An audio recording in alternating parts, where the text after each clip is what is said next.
Um, so you didn't get used to Zoom during the COVID lockdowns, mate? You didn't have to use Zoom to do any business? No, look, I shouldn't say that COVID made zero impact on my lifestyle. Okay. It No, that's fine. wasn't, I won't even go on with that because it might seem insensitive to some, but yeah, not a difference to me. Oh, I wow. just kept writing and reading and planting trees in the Oh, garden. look, mate, I think that's fine, man. Like it's good that it didn't affect some people, I think, especially drastically. I did see that you were and I want to talk to you about being a teacher because I myself am a current, high school teacher. I Yep. worked all day today. Um, and so teaching over like this, I mean, man, I could go on about it. Yeah. Welcome everybody to Ben's Book Club. I can see everybody's got the pattern already. This is awesome. What a great turnout, guys. It's good to see everybody. So normally what we do, for those of you who are new to Ben's Book Club, we type into the chat where we're from because it's such a heartwarming thing for authors like Bruce to see everyone around Australia reading his book. So we've got Ian from the UK who's read your book, which is pretty cool. It's gone overseas. Wonderful. We've got Brunswick, Coffs Harbour. I was just in Coffs like a couple of weeks ago. Lovely place. I went up to Red Rock and I had Italian at a really, really nice, probably the best Italian food I've ever had. Where are you coming from, Bruce? May I ask? Where in the country do you live? Bernagui.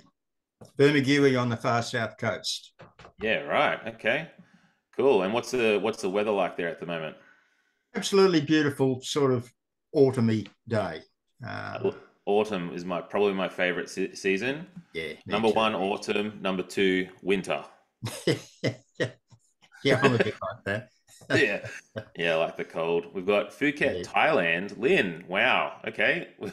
Lynn, welcome. Hi from Japan, from Penny. This is so cool. I think this is probably the isn't most that wide-reaching we've had so far. really? Yes, from Yeah, everywhere. it's exciting. Are you able to see the chat at all? Bruce admitted to me that he's not very Zoom savvy, but can you see the chat at all, Bruce? Yes, I can. Yes, I can. I'm probably getting completely absorbed in it. Yeah, it's cool. Hey, it's really fun to see everybody. It's Sunshine so Coast Hinterland. That's my old stamping ground. Yeah, wonderful. awesome. Ballarat. Oh, I love Ballarat so much. Cabby Cabby Land, Sunshine Coast. That's Yeah. awesome. Blue Mountains. Oh, guys, it's hi from Yarram. Hi, mum. That's my mum from Yarram. Everybody. Um, it's lovely seeing all of you here, and I really do feel like this is a really special family that we get together and talk about books that we love. Man, I can't wait to do this in person one day. Like have a big group of people together, all Mm. together, and we get to meet each other in person. How good would that be? Do you see Gemma in the chat there, Bruce? Oh, Love this book. Big that's that. capital letters, big exclamation marks. Oh, that's That's great. That's lovely. great. That's really cool. Thank you guys for being here. I'll introduce Bruce and we'll get kicked into our questions for him about his tremendous book, which I'm hoping everyone's read because I do want to get into the meat and potatoes of the plot here. What a wonderful book! Thank you, Bruce, for writing it. So Bruce Nash was awarded a 2022 Varuna Residential Fellowship for an earlier draft of this very manuscript, which I want to talk to you about. I think that's really interesting. And you've actually enjoyed 3 fellowships for your work. His previous books, The Long River of Cat Fisher and An Island in the Lake, were published by Australian Scholarly Publishing. And you've been shortlisted for several writing awards, and his short fiction has appeared in Meanjin, Australian Short Stories, and anthologies. And Bruce, you are a retired teacher, and he now lives on the southern New South Wales coast.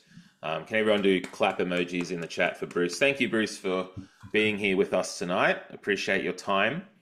My first question, I noticed through your bio photos that you have a remarkably beautiful beard, and I myself have a beard. And I guess my question is, what sort of beard care routine do you have to make your beard look so luscious? Please don't.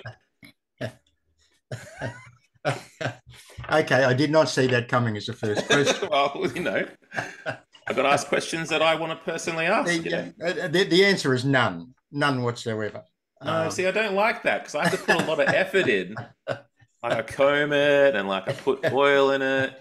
You do nothing and you have that Yeah, wonderful beard. I do nothing. My dear stepson did only fairly recently introduce me to beard grooming products Mm. and so on, and told me I was hopeless for not knowing this about this wonderful world. But there you go. I think he gave me some. I've run out of it, so I'm back to nothing. So you weren't so keen on it. That's funny. Just, you know, just a rugged natural man. What's this? What more can you want? The book has been out for about what, 2 months roughly now? It's almost 2 months. Almost 2 months. But it's such a heartfelt, such a poignant, such a, I think, a very personal book. And I was wondering what have been some of the most meaningful interactions with readers that you've had in the last 2 months that have really just sort of, you know, warmed your heart? What have been some of the most interesting? Well, it's certainly it has proved to be a book that has um,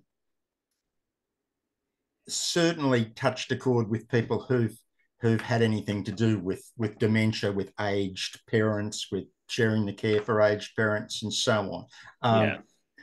Uh, I mean, I would always start by saying that I make no claim to being an expert on dementia. This book is a work of the imagination, and that's where it comes from. Yeah. Um, my experience with dementia might, which I'll probably get onto a little bit, involving my mum and so on, is my experience with the subject is as little and as much as most people, particularly most people in my age group Mm. who may have gone through either um, with their own parents or family members, as well as thinking at this certain age. You do find yourself thinking of what might be awaiting you in not so long a time. But certainly there have been many cases where people even said, "Look, this was the last sort of book that I thought I wanted to read." Mm. Um, because I'm just too much in the thick of that whole thing right now. Yeah. Wow. Okay. And many people have said that and said that, but I loved it, but it really helped, but it, uh, it, it, it allowed them to laugh. They as well Yeah. as cry, etc. So I mean, it's pretty wonderful to me. I don't want this book to seem sort of out of bounds to people who are really engaged with that issue.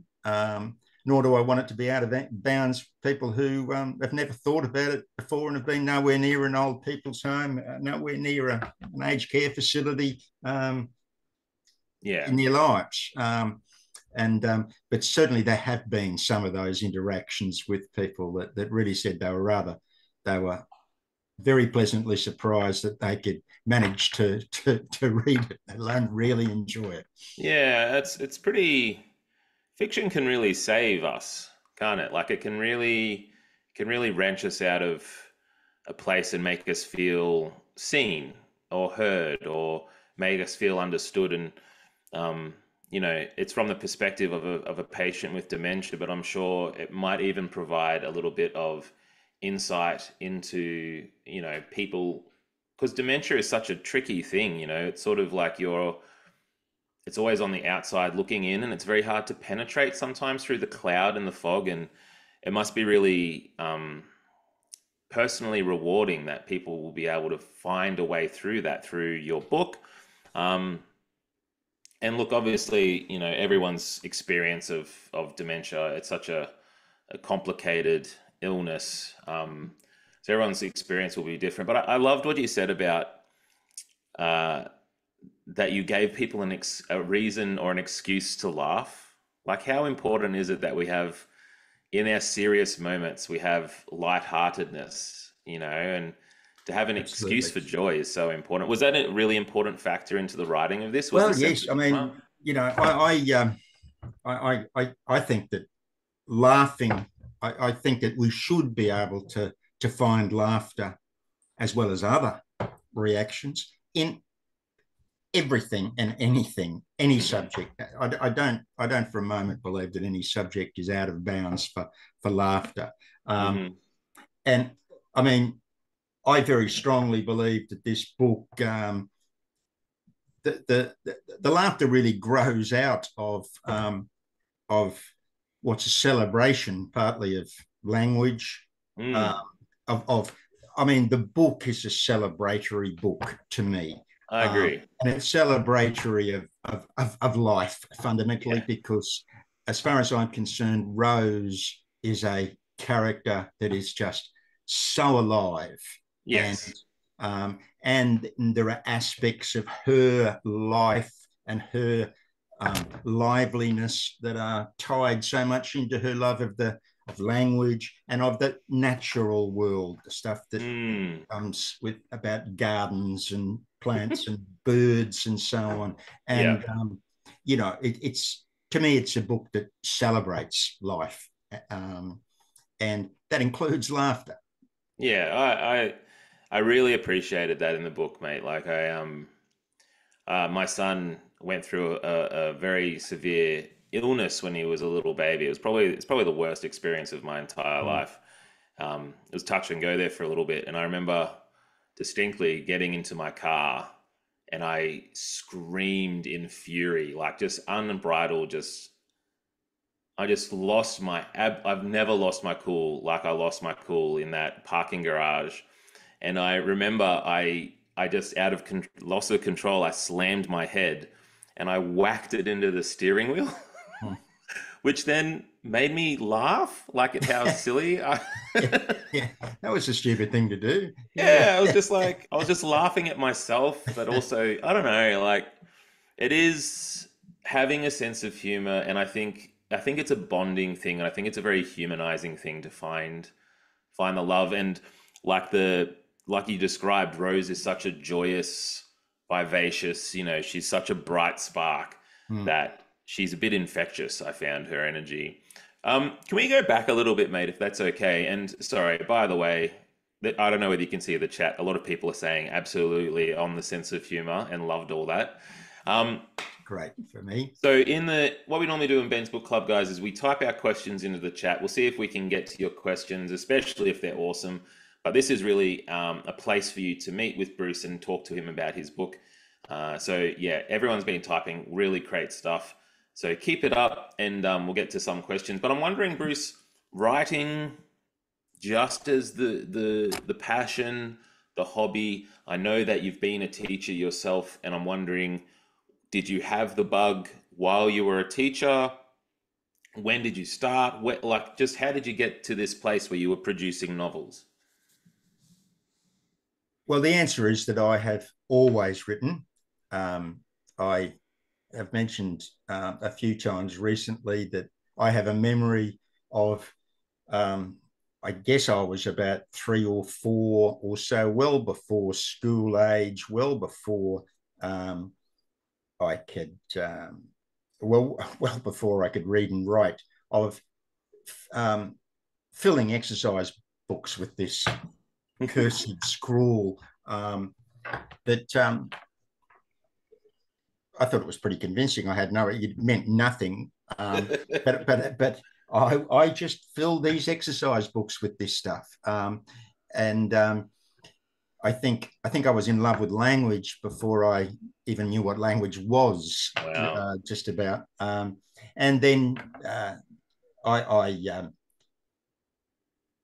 I wrote poetry, I wrote short stories, I sort of worked my way through that sort of apprenticeship, so to speak, even though I don't for a moment mean to suggest that they are lesser steps on a mountain that ends with novels. But for quite a while, I didn't have a novel idea that I thought, you know, that needs to be a novel. I did in the late 80s. It seems to me that I have been writing novels as such for 35 years or so. and in the last few years have got some published. And um, That's incredible. and along the way, I had some encouragement things and some shortlist for manuscripts and some lovely rejection letters, and won a few fellowships, particularly to Varuna Writers Centre in the Blue Mountains. You mentioned, I think, that I've been there 3 times, which has been wonderful over the years. But yeah, I mean, I write novels. No one can stop me. Essentially, Mate, that's great. Like, I think if you could bottle resilience and perseverance on a dream for 35 years and sell that, we'd all be laughing, mate. Like, how yeah, did yeah. you? It must Well, have I mean, been. I think you're talking, quite insane levels of perseverance. There's clearly Yeah. nothing rational about this. Um, uh, but I trying to write a novel is the most wonderful thing. It seems to me, just like novels. Novels are the most wonderful machine for engaging the human imagination. That, as far as I'm concerned, they are the most wonderful sort of piece of machinery of interrelatedness. And Mm, it's the interrelatedness within a novel that I just adore it. And that's awesome. I love reading novels. I love trying to write them. And I mean, I'm working on a new novel now, of course. Hmm. But what's even better to me is that there's another novel after that knocking on the door, and I just love that. I love to think there's another one wanting to be written down the track saying, "Don't forget me. How about me? Can we start me yet?" I say, "No, Wow, shut up." that's really inspiring. Honestly, that's really inspiring. Yeah, that's a long road that you've walked to get to this place, and it's your passion is really clear. To me, I've always found novels are sort of the purest form of, almost the purest form of communicating with someone. Because I think that when we speak words like what I'm doing now, like we'll muck it up and we won't say the thing we really want to say. But novels can get, they're like they're like whispering into a person's ear in their own voice. It's a pretty incredible. It feels like magic sometimes, novels to me. Yes. And of course, a novel is about writer, reader, trying to get two imaginations Mm, to touch. It's the greatest game in town. I don't know what it is. anybody else does with their life who doesn't read and write novels. What do they do? Yeah, yeah, I agree. I agree. It's pretty incredible too if you can picture, someone in 20 years reading this book, and it's like Bruce Nash from now has time traveled 20 years into the future and communicate. You could read this and time travel to yourself. It's Yeah. I sometimes think of myself lying in a nursing home in a room with a window and a TV up high on the wall. Mhm. Um, Perhaps sometimes being, with all the best intentions, a little bit patronised um, Yeah. by staff and loved ones who are doing the best to help me. But Hmm. I figure I've sort of I've I've written that book, so I'm ahead of the game. I'm ahead of that game. Of course, I Yeah. probably won't remember having written the book, but what the hell? Um, you Who know, knows? I've got that as my ammunition to go into my own uh, twilight years, perhaps, and Yep. I've as well as that I have a beautiful untouched copy of Finnegan's Wake that I'm going to have with me because I figure that's a book that I can um, just dive into Wow. in with That's the cool. last sort of days of my consciousness. Yeah, you have the final book all set out. Wow. Um, there's a lot of love in the chat for the audiobook. Mandy has talked about it. Cindy, I'm just reading through a few names. Julian, they loved the audiobook. Can you talk about that process maybe a little bit about, because I remember my audiobooks, did you get sent actors to audition, or how did it go for you? Yes, a strong recommendation from I believe one of the celebrities of audiobook narration in Australia, Abby Holmes, and Hmm. I and so I was given the honour of listening to a bit of an audition tape, and upshot was that although it immediately started a conversation between Abby and I about how I heard it. She was reading it, Hmm. reading a page or two sample cold, which is amazing. Yeah. And but she clearly could do anything. And I heard bits of her work, and I'd listened to a couple of audio books of hers in over the years. And I tell you, I was very looking forward to the sheer luxury of sort of sitting back when the audio book came out and having a listen to my own novel audio booked, which was just a wonderful experience. And I Yeah. thought Abby did a magnificent job. And I mean, I still remember first read through. I mean, she made me cry a number of times, even in places that I didn't even think those bits were supposed to make anybody cry. And Wow. yeah, she did it to me. So yes, I agree with everyone who sings the praises of Abby Holmes, great voice artist, That's and lovely. I love the audiobook. I had I have a very I don't know what my relationship with my audiobooks for my books are, but it's I'll listen to the first page and then I can't anymore because it's just I can't hear my own words back. It just feels really foreign to me. I'm not sure what Yeah, it is. yeah, It yeah. doesn't. Yeah, I can't do it. I mean, this book, it may have been particularly, it might be a special case from my point of view in that regard, because, I mean, this book is so much about voice. It's all Yeah. in the voice of Rose, this character. It's all, of course, a close first Yes. person point of view. Yep.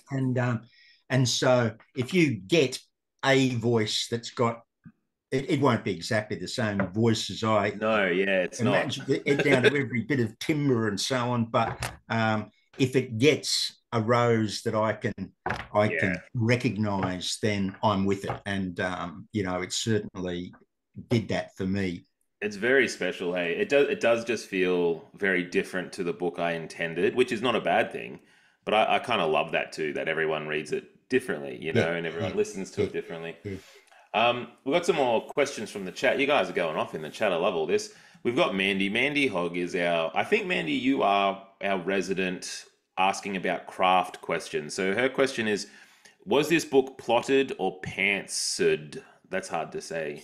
And for people in the chat who don't know the difference, plotted means that you have a real structure, like you might have cue cards up or you might have a list. Pantsed means that you fly by the seat of your pants, you make it up as you go. Some authors are in between, some are more extreme. But Bruce, with this book, which of the two do you feel like you lent towards? A bit pantsy.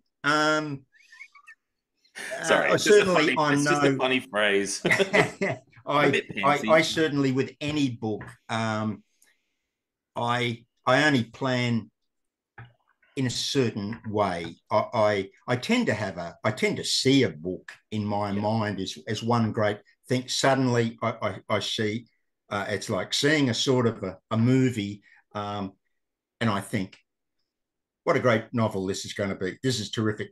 I can do this. This is going to be easy. And of course, Yeah. as soon as I start writing, trying to make that, it's like I see in a one glimpse what I think is a finished product. And it's only when I start writing that I realize I have no idea how to make any of this stuff happen.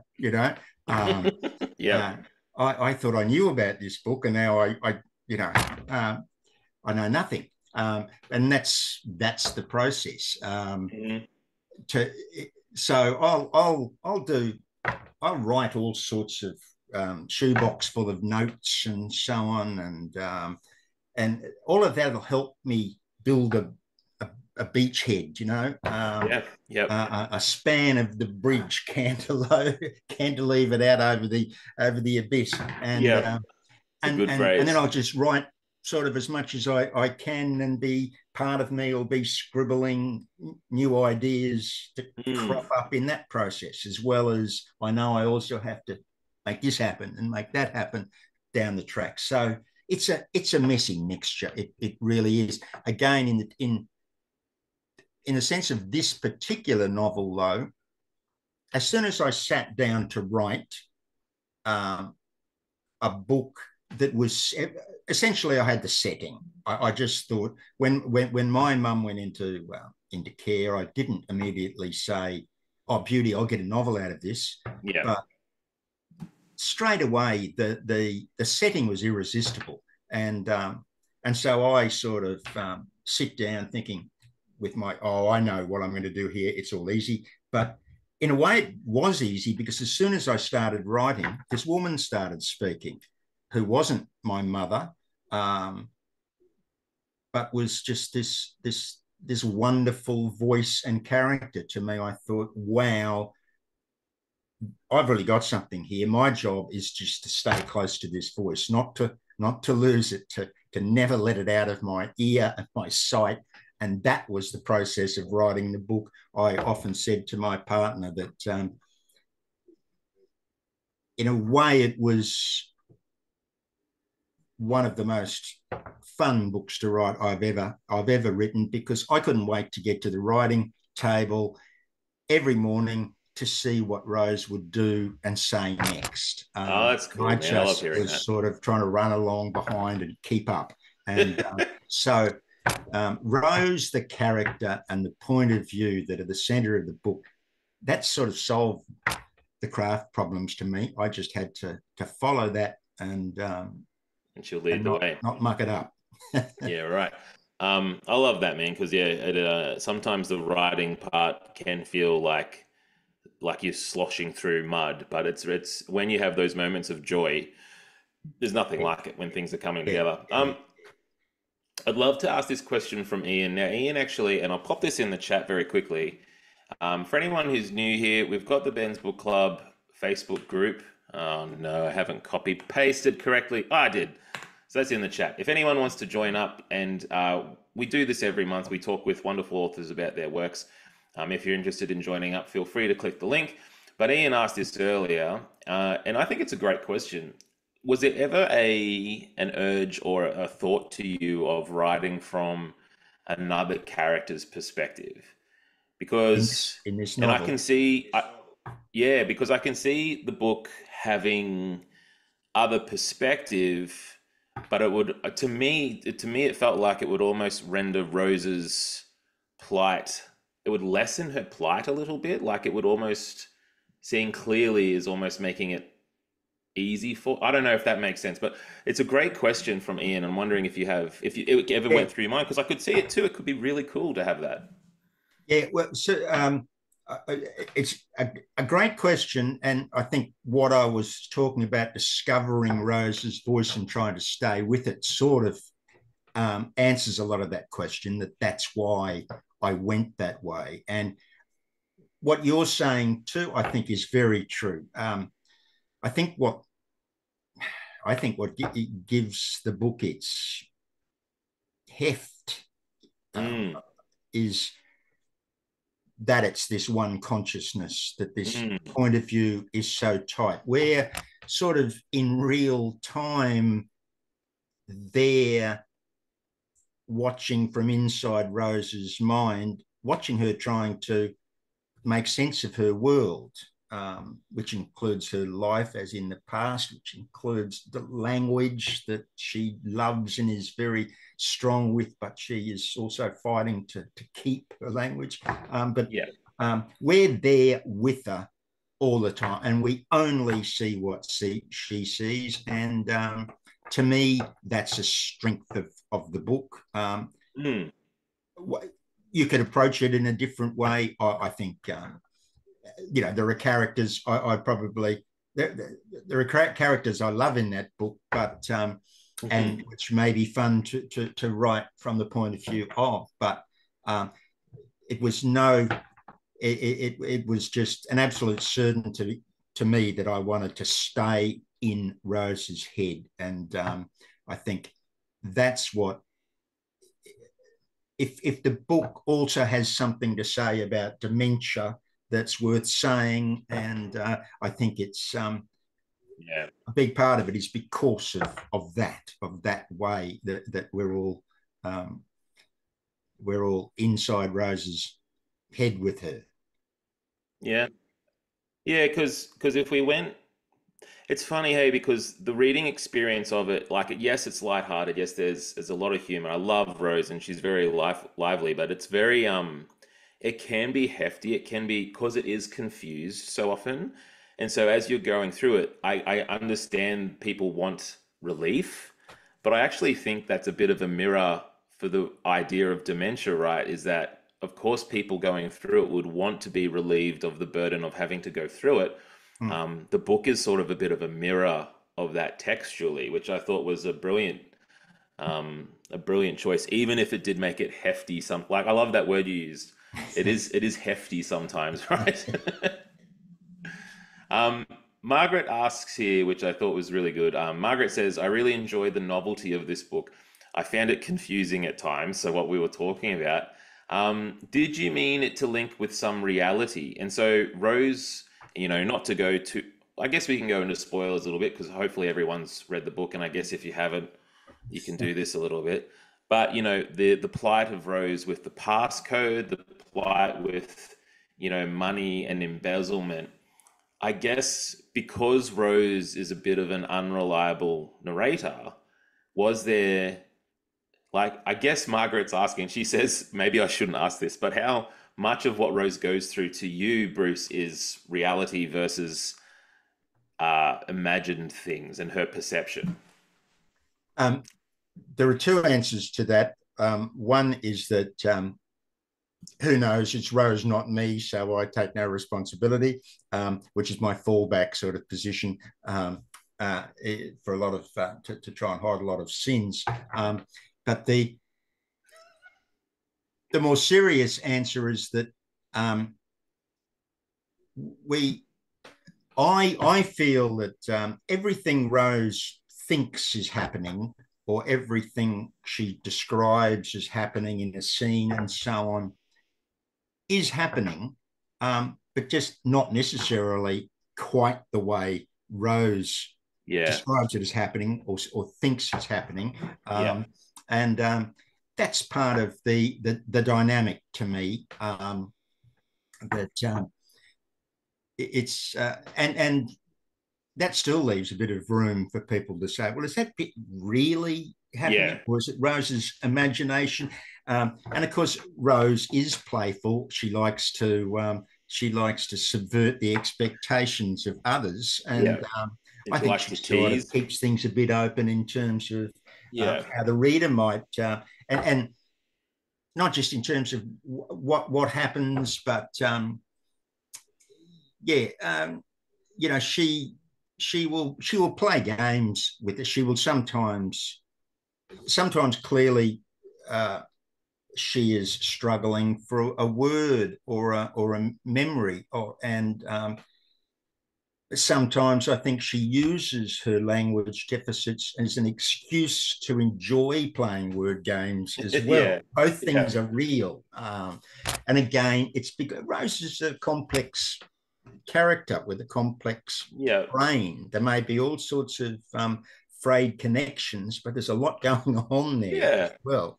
Um, I like that you leave it to us to sort of to navigate, and I like how she's such a tease too, especially of her granddaughters. Like she's so playful with them, yes. and sometimes you go, "Does she understand?" And then you're like, "Oh no, I can see she does," and it's so subtle. I loved, yeah, Rose the character does bring this book to life, I think. Um, I'd love to ask you because Bruce, my journey, I have three novels, and so far I have only titled one of them that got all the way through to publishing. So I can't name books. I don't know why I just come up with the worst titles. But All the Words We Know is such a good title. it's on doing numbers of things. It's poetic. It's literary. It's talking about her love of language, but it's also like it's. I'm just. I guess what I'm asking you, can I please have of something of whatever you eat because I need it for myself. But how did you come up with the title? When did it strike you? I love the title, but it's the third title that the book has had, It gives me hope, and mate. Thank you. I love the first two as well. Can we hear the first two? Um, the title, the working title, all the way through the through the writing process was "Woman Without a Password," and I thought it Yeah. was a great title. And it was only after um, the book was accepted by an agent and accepted by the publishers that they said, "Oh, by the way, we're going to lose the title." I said, "You're all mad. I'm walking. This is a great title." I didn't say I was walking, but I thought you're crazy, you know. And then my dear agent Melanie Ostel, as well, in fact, that's not quite true. The book, Melanie suggested a title change. She hated that first title that I loved. I told her she was mad, but she You're convinced me it gutsier than needed me. change. I always just take what they say. I'm like, oh no, you're the boss.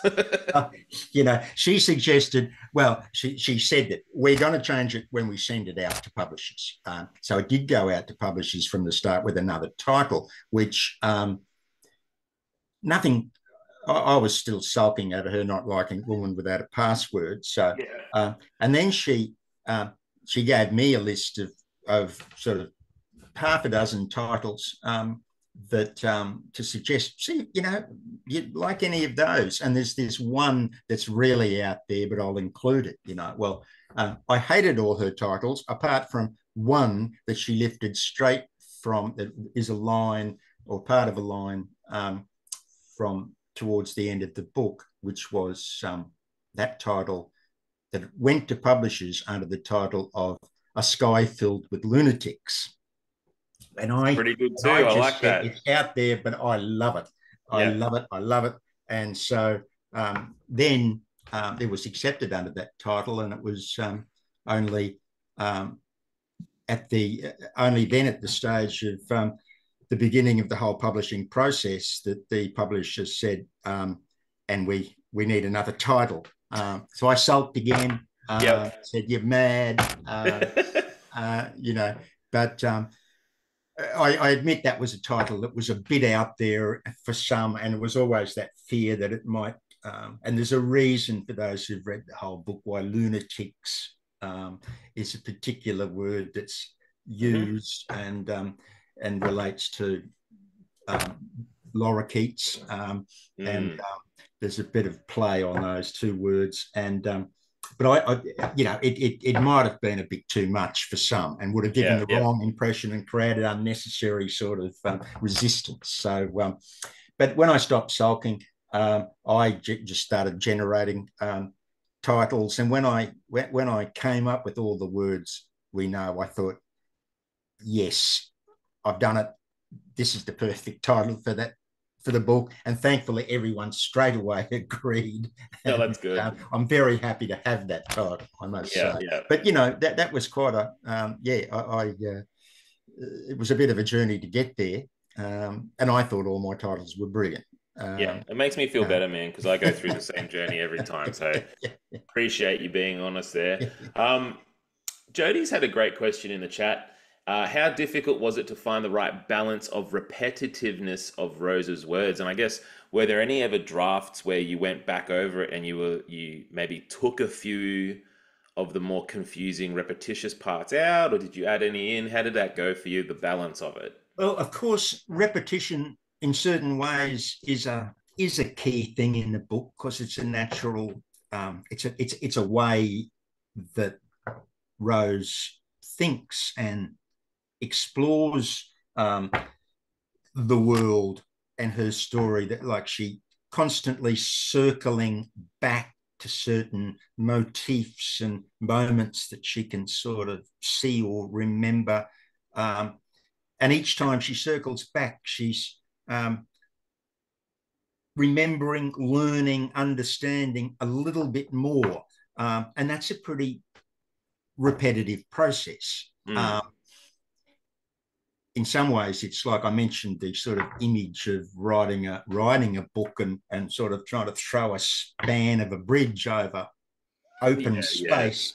And, you know, it's sort of like you can get so far, but then you've got to go back to the start of that span and do it again and make it a little bit longer. And then the next attempt, a little bit longer.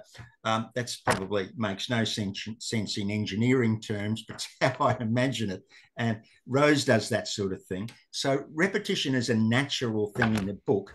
And I had to, in the final couple of sort of polishing and angle grinding and oxy welding processes of rewriting, I went through and just slaughtered repetitions left, right, and center.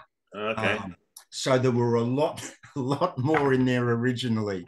Wow. You know, I had to find that what I believe was the sweet sort of spot of repetition, because there had to be repetition, it seems to me. But then it becomes that trusting the reader thing. You can have repetition, but you almost invariably don't need as much as you think you do, just like you don't need as much explanation or anything else, because you tend to not fully trust the reader until you're in that chopping things out. Think, well, of course they will understand this bit and this bit. I don't need to throw everything at them all over again. So it's a natural part of the editing process, the rewriting process. But it was sort of even.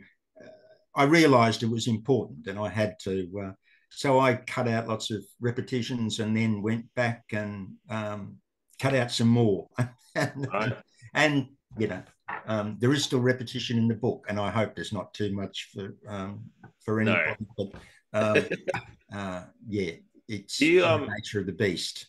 Do you find it hard to read your own work in that way, that is with that brutal editor's mind, that because I always find it very hard to read it as though I'm a reader that's coming to it fresh, because I'm so in the middle of the forest. It's sometimes hard to pull back. Do you find that too, or are you easily able to get out? Well, I think it's naturally difficult to do that, but I also think that in a way, you know, that's where it depends what part of the process of writing and rewriting. I think it's that thing of your inner editor and so on. You need to keep them a decent space away for a lot of the process of writing. So you can, I mean, first of all, you've got to make stuff happen. You've got to imagine things. And when your imagination mind is in control, I think it's important to not interfere with it unnecessarily.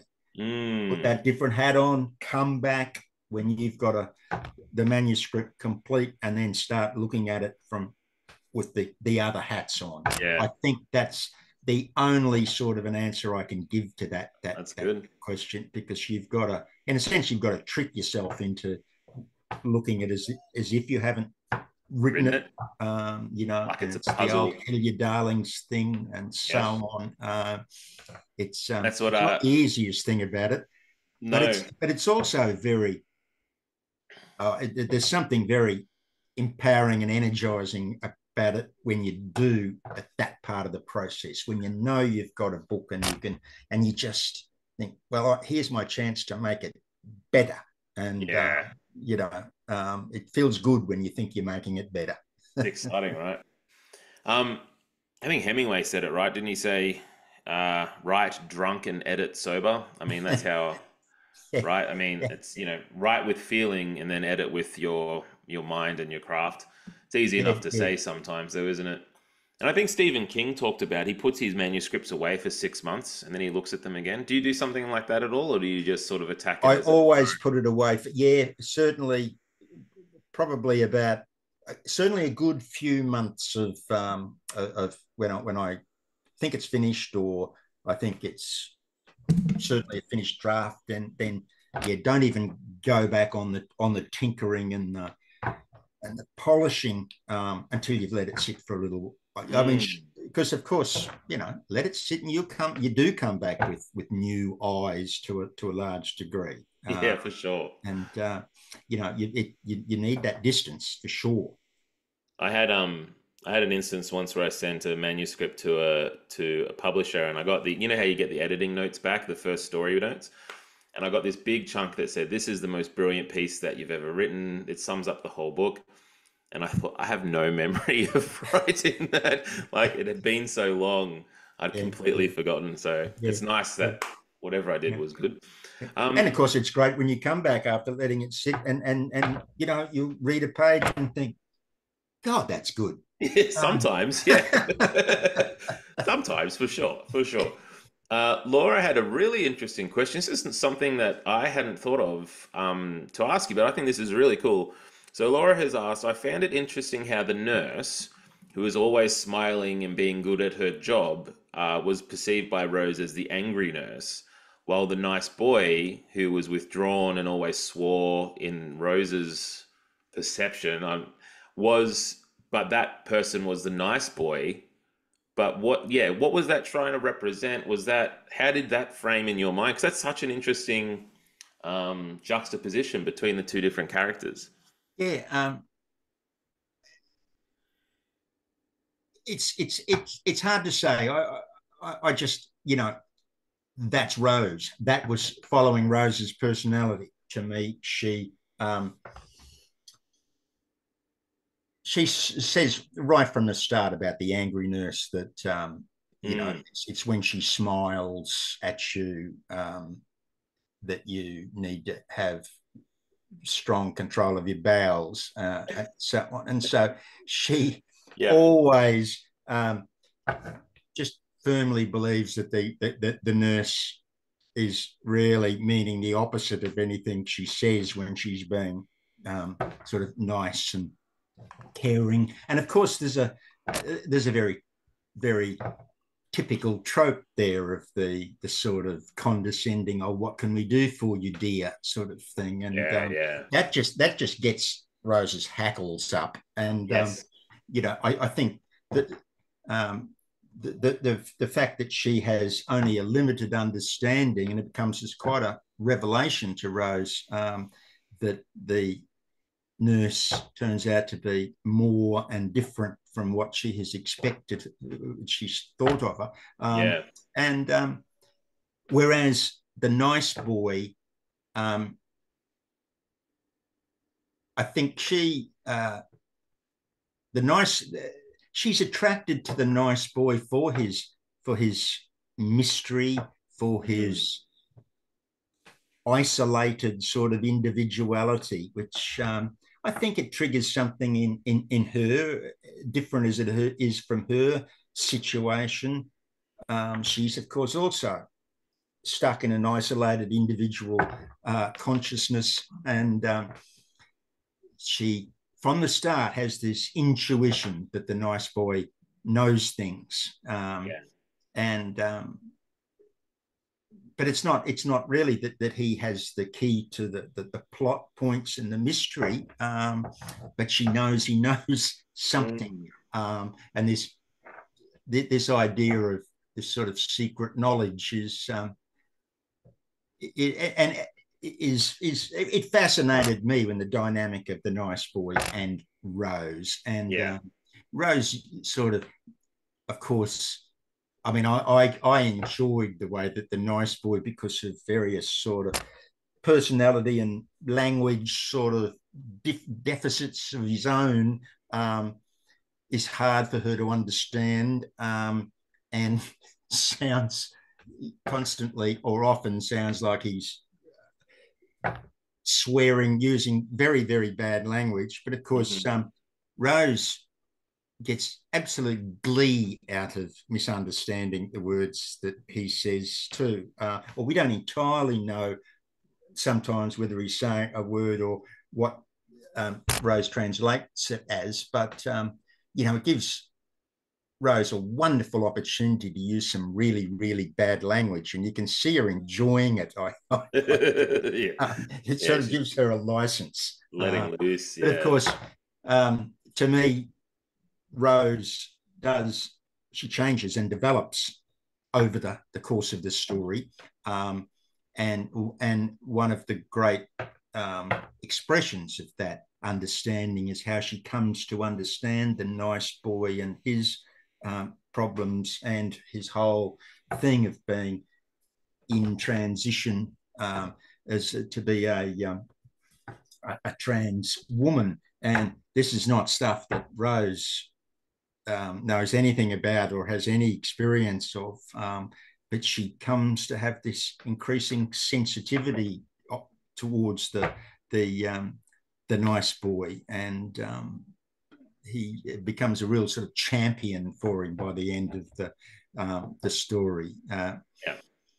So yeah, but the nurse, um, you know, Rose is an imperfect sort of narrator, a flawed narrator, even to herself. She doesn't always get everything right. No doubt No. about that. Yeah. Um, Thank you, mate. I appreciate your thoughts on that because it's pretty interesting stuff, and I appreciate everything tonight as well because we're actually, can you believe, almost out of time. I can't Oh, believe how fast we've gone through our time, but I think Mandy's question here is really interesting, and I might follow up as well. But obviously, guys, if there's anything in the audience tonight that you really want to ask Bruce, no worries, Melissa. If there's anything you want to ask Bruce, feel free to pop it in the chat right now. But you talked earlier about your experience of dementia is mostly through your mum's own decline and journey into dementia, and I guess just asking you about that and what it's like with your mum. Yeah, I guess asking about that situation and yeah, what it means to you to have this book out that's, I guess, honoring her in that way. yes. Well, as I say, I and while writing the book, I certainly didn't think that Rose had much in common with Mum as a person, as a character.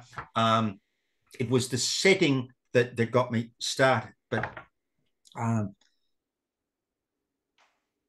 as I've now the book is well finished, and talking about the book and reflecting on it more and more, I realise how much of Mum there is in it, of course, as well. Um, Even though, again, they're very different sort of personalities in many ways, but and it is a really beautiful thing for me to think that in a way this book um, pays tribute to my mum. She is there um, much more than I would have thought, and I think it's the indomitable sort of life spirit in Rose that I realise is my mum. And it's yes, it's particularly lovely to think that there's that special connection to my mum in this book, and how much she would love that if she was around to see this book. So it's Mm. yeah, it's a special thing for me, certainly, and it's been an entire bonus, if you like, that I only partly saw coming. The idea that she was in it so much. That's lovely, mate. Um, I appreciate that. I appreciate your honesty with that too, and sharing your heart with that. Is that what you'd say is it particularly the most proud part of the publishing of this novel to you? Is that connection that you're honoring with your own mum, or what are some of the things that the publishing of this novel have made you proud of it? Well, the thing with my mum is that she didn't quite live long enough to see any of the three novels published. Yeah. Um, uh, and the second novel was was dedicated to her specifically, but certainly many years ago, she on her one overseas trip that she was very proud of came back with a beautifully tooled leather Indian book cover, and in her left it to me with a note saying this goes to Bruce to put his best-selling novel in. So a copy of All the Words We Know sits inside that now. That's lovely, so mate. that makes me feel pretty good. So on a personal level, that's great for me. On a reader's level, if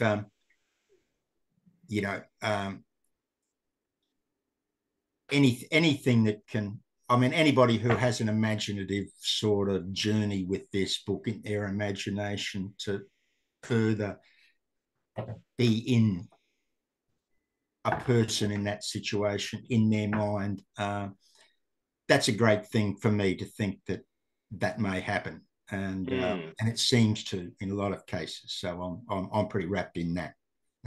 That's really profound, man. I appreciate you saying that, and yeah, it's pretty incredible the power of a book, and especially this one, like you say, that'll hopefully it'll connect people that perhaps have been struggling with connection.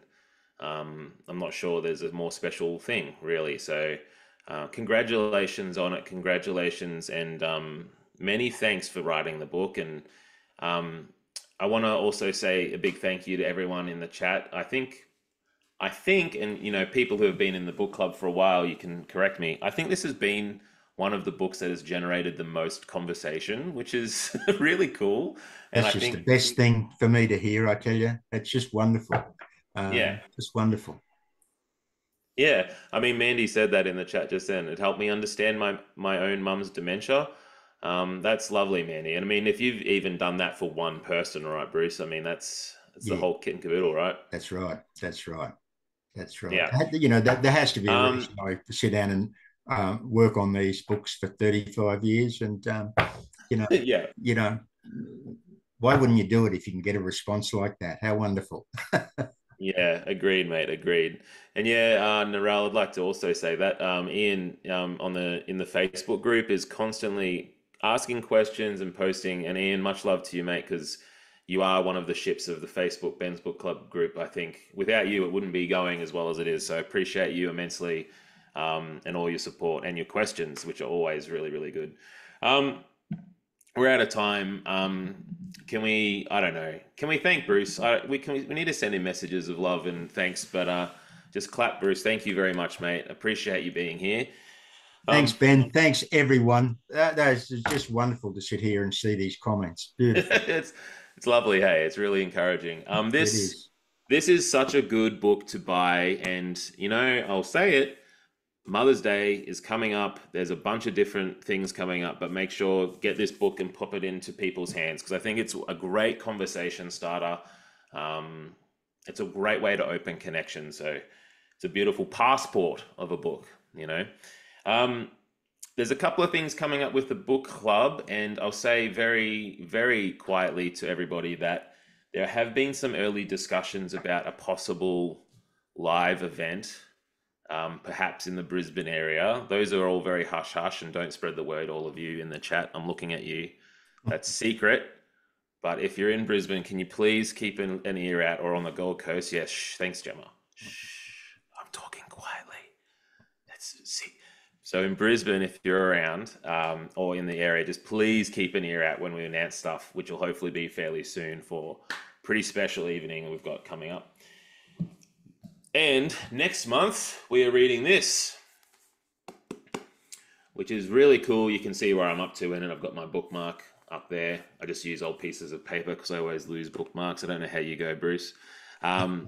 Really interesting. And can I say, it starts with a woman in the boot of a car getting kidnapped by a man, and it goes through what she does and the history and the lead up, and it's really, really interesting. Yeah, I'm loving it so far, but if you're interested, bookmark this one. This is next month on the 4th Tuesday of May. I actually am coming to Melbourne soon, Mandy, as well, but not for an event. But I love Melbourne. Coming to see my mum. My mum's in the chat. I love you, mum. My mum's the best. Um, and look, I don't know whether you can see that, Bruce. Cynthia said the best book I've read so far this year. That's awesome, right? Like Hey, you don't that's often hear great. that stuff. Oh, sorry, Kathy. The next book is called Pheasant's Nest, and it's by Louise Milligan. And Louise is a journalist. So she was on the ABC TV's Four Corners, and she's written a couple of non-fiction books on one on Cardinal Pell, which is really interesting. So yeah, and so Narelle's already read this one. Get onto that one if you're interested. Come along. Keep in tune with the Facebook group. Ian is your go-to guy there. Thanks, Ian. And Bruce, again, thank you so much, mate, for being here. And hopefully we'll see you next month for the next group. And Bruce, we'd really love to have you back for the next book, mate, whenever that one comes out. Thanks, Ben. It's been a pleasure. And thanks, All right. everyone. Thanks, everyone. Have a great night, and we'll see you at the next one.